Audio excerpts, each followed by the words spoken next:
Bismillahirrahmanirrahim. Assalamualaikum warahmatullahi wabarakatuh. Alhamdulillahi rabbil alamin. Wassalatu wassalamu ala rasulillahil karim nabiyyina Muhammadinil amin wa ala alihi wa sahbihi ajma'in wa ba'd.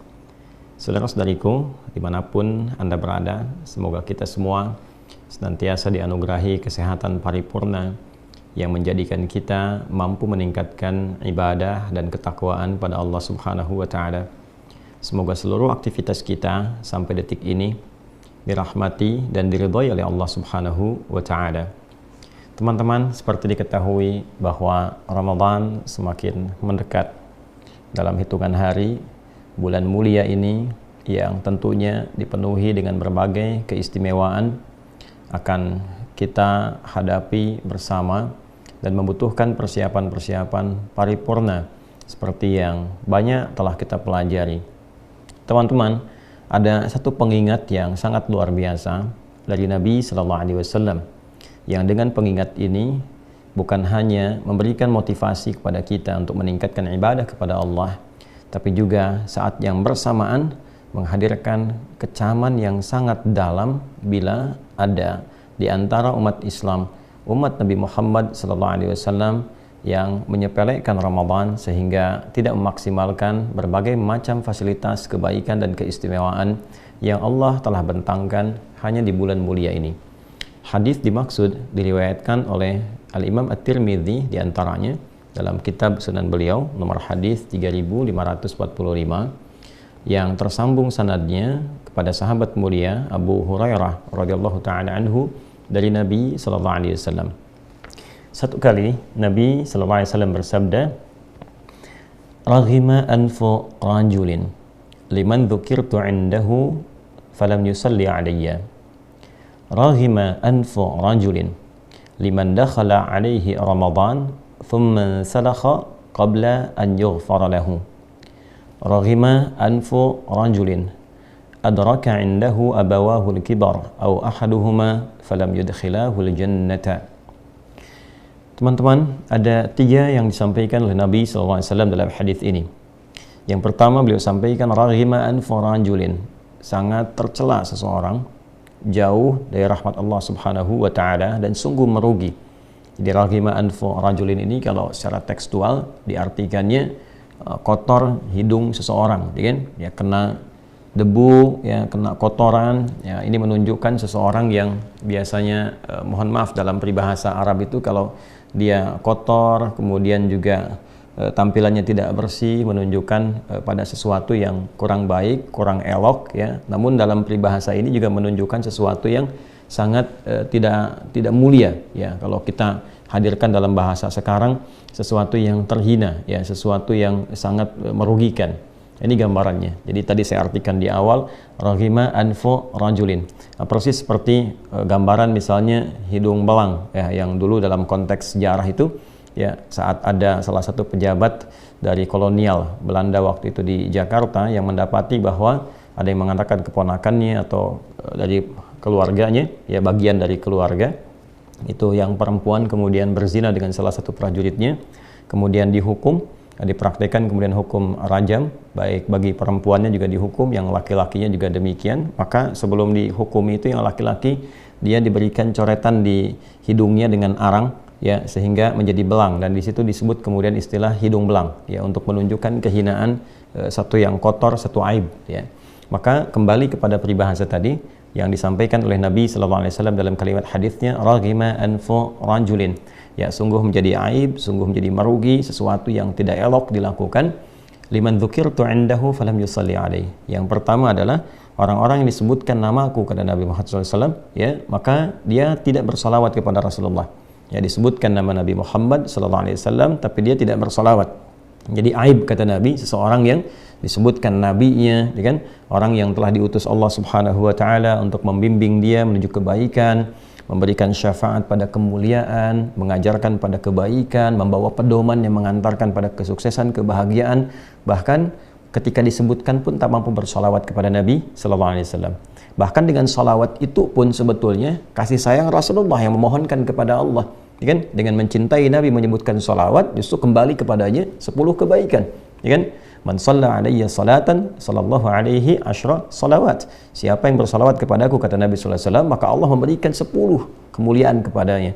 Jadi bukan berarti Nabi menginginkan ya hal-hal yang disanjung, ditinggikan, bukan itu poinnya. Ya, Nabi sampai menginginkan semua umatnya itu, laki-laki, perempuan, siapapun mendapat kemuliaan lebih. Bahkan dengan mengingat nabinya saja yang menghadirkan kemudian ketakwaannya kepada Allah, ingat pedomannya, ingat kemuliaan-kemuliaannya, justru Nabi mengharapkan, ya Allah berikan kemuliaan kepadanya, balas ia. Ya, sampai di titik ini kita bisa memahami bagaimana kasih sayang seorang Rasulullah SAW kepada seluruh umatnya. Ya, sampai mendapatkan persaksian dalam Al-Quran yang di surat At-Taubah itu yang viral. Laqad ja'akum rasulun min anfusikum azizun 'alaihi ma 'anittum harisun 'alaikum bil mu'minina raufur rahim. Kalian telah mendapati, kata Allah, seorang rasul yang sangat luar biasa. Azizun 'alaihi ma 'anittum, ya, yang saking tingginya perhatian beliau kepada engkau, beban kalian itu kalau mampu ditanggung oleh Nabi akan dipikul, kan? Jadi tidak ingin melihat umatnya punya beban. Ya, kita bisa gambarkan seorang yang mungkin saya, Anda, atau kita semua tak akan luput dari maksiat, kan? Masya Allah, sangat ringan dengan mencintai Rasulullah, bersalawat kepadanya, kita mendapatkan anugerah 10 kebaikan dari Allah Subhanahu wa Ta'ala, dan boleh jadi akumulasi itu mendatangkan syafaat Rasulullah kemudian di hari akhir, kan? Saking cintanya, kata Allah, kepada kalian itu, kalaupun kalian bersua dengannya punya beban, Nabi ingin mengambil beban itu, ya, seakan-akan mengharapkan umatnya nggak punya beban. Ya, maka dengan sosok seperti itu seharusnya mendengar saja kita sudah bukan hanya mengingat tapi menghadirkan cinta kepada Rasulullah sallallahu alaihi wasallam. Ya, jangan bandingkan dengan Rasulullah lah. Anda saja kalau misalnya mencintai satu sosok atau menyayangi public figure tertentu misalnya, itu kan senang, mendoakan dan sebagainya. Bukankah ketika disebut namanya ada kesenangan, ada kebahagiaan? Nah, ini Rasulullah yang nggak bisa dibandingkan dengan manusia manapun, kan? Ini satu. Jadi yang kedua, raghima anfu rajulin. Nah, ini yang menariknya kaitan dengan Ramadan. Raghima anfu rajulin liman dakhala alaihi ramadhanu. Ya, tercela aib bagi seseorang, sungguh merugi, gitu kan? Orang yang mendapati Ramadan. Jadi dia bisa hadir di bulan Ramadan, gitu kan? Bisa kemudian ya mendapati keistimewaan yang orang-orang belum tentu bisa meraihnya. Ya, peluang Lailatul Qadar, diampuni dosa, kemudian juga pahala yang begitu melimpah, kesalahan dan dihapuskan dan sebagainya. Cuma sayang, ya, thumman salakha falam yughfar lahu. Ya, sampai kemudian bulan itu habis Ramadannya, tapi dia tidak mendapatkan ampunan Allah Subhanahu wa Ta'ala. Ya, dan kalimatnya itu menggunakan fi'il mudhari. Ya, kalimatnya menggunakan fi'il mudhari, lam yughfar, ya, dan dia tidak mendapati, tidak diampuni. Poinnya kalau mudhari dalam bentuknya pasif, mudharinya pasif, ya, majhul, bukan mudhari yang ma'lum tapi majhul, ya. Dia tidak mendapati ampunan, atau kalau kita jadikan bentuk pasifnya, tidak diampuni dosanya selama bulan itu. Ya, ini menunjukkan kesan begini. Jadi ketika kalimat menggunakan fi'il mudhari, bentuknya menggunakan majhul atau bentuk pasif, ini sebetulnya memberikan kesan kepada ketiadaan ikhtiar untuk menjemput.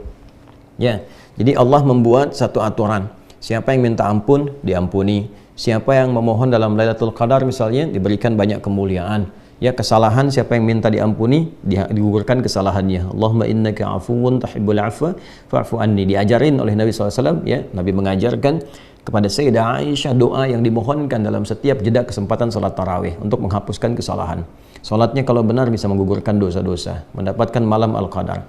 Nah, dia diberikan oleh Allah semua peluang itu sampai akhir Ramadan, tapi tidak memanfaatkan. Tidak memanfaatkan.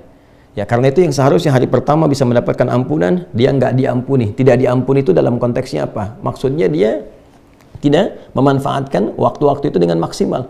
Diberikan waktu untuk berdoa, dia nggak berdoa. Dikasih kesempatan tarawih dengan semua pemberian yang baik, dia tidak manfaatkan. Diberikan kesempatan baca Al-Quran, pahala melimpah, dia tidak memanfaatkan. Ya, senyamannya aja, cuma tahan lapar, tahan haus, nunggu sahur, nunggu buka, gitu kan. Nah, orang-orang yang menganggap ringan Ramadan sehingga tidak memanfaatkan semua kesempatan-kesempatan terbaik, keistimewaan yang hanya didapati di bulan itu, tidak ada di selainnya, maka kata Nabi SAW, orang-orang yang demikian adalah orang-orang yang merugi dan aib bagi mereka. Dikasih kesempatan, Allah yang kasih, gitu, bukan manusia. Ya, Allah yang kasih, bukan makhluk. Allah Khalik yang mencipta kita, yang menyayangi kita dengan Rahman dan Rahimnya. Dikasih tapi nggak dimanfaatkan. Maka orang seperti itu jauh dari rahmat Allah, aib bagi dirinya, dan tentu sangat merugi dalam kehidupan. Ya kan? Diberikan kesempatan mendapati Ramadan tapi tak mampu diampuni di bulan itu. Maksud tak mampu diampuni itu bukan Allah tidak mengampuninya, tapi dia tidak berikhtiar untuk mendapatkan ampunan Allah Subhanahu wa ta'ala dengan menunaikan berbagai ibadah, mengoreksi diri, dan tentunya memanfaatkan semua fasilitas kebaikan yang telah Allah tebarkan. Dan yang ketiga adalah raghima anfu rajulin liman adraka abawahu, ya, sungguh sangat merugi, sungguh sangat tercela, sungguh jauh dari nilai-nilai kebaikan. Liman adraka indahu abawahul kibar, ya, siapa yang mendapati kedua orang tua di sampingnya, au ahaduhuma, ya kan, atau salah satu di antara keduanya. Jadi bisa ayah, bisa ibu, dia sudah matang gitu kan, orang tuanya sudah sepuh, tapi ternyata tidak menggunakan itu sebagai fasilitas untuk berbakti kepada kedua orang tuanya dan berusaha memasukkan kedua orang tuanya ke surga. Falam yudkhilahul jannah. Maksudnya apa?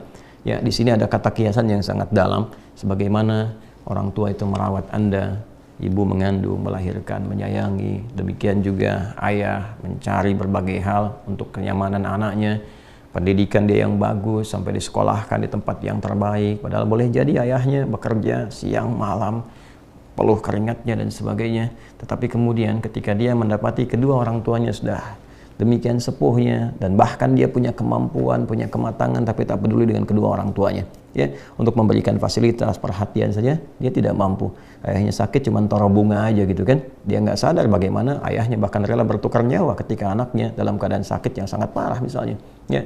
Maka hal demikian dipandang aib dalam agama, hal demikian dipandang sesuatu yang merugikan bagi seorang anak.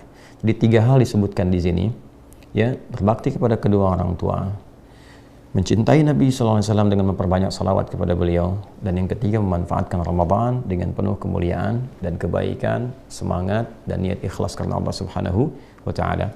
Kita ambil yang terkait dengan Ramadan. Di sini ada petunjuk dari Nabi SAW untuk menyiapkan diri, jangan menganggap ringan Ramadan, jangan menyepelekan. Justru Allah berikan kepada kita dengan cintanya supaya Allah menggugurkan semua kesalahan dan dosa-dosa kita dan terlahir kembali pasca Ramadan dalam keadaan yang lebih baik, mulia, dan berperilaku lebih soleh dan taat di hadapan Allah Subhanahu wa ta'ala. Demikian teman-teman, sebagai pengingat, selebihnya adalah niat yang paripurna sehingga sampai di bulan Ramadan kita bisa ikhtiar maksimal. Adi Hidayat. Assalamualaikum warahmatullahi wabarakatuh.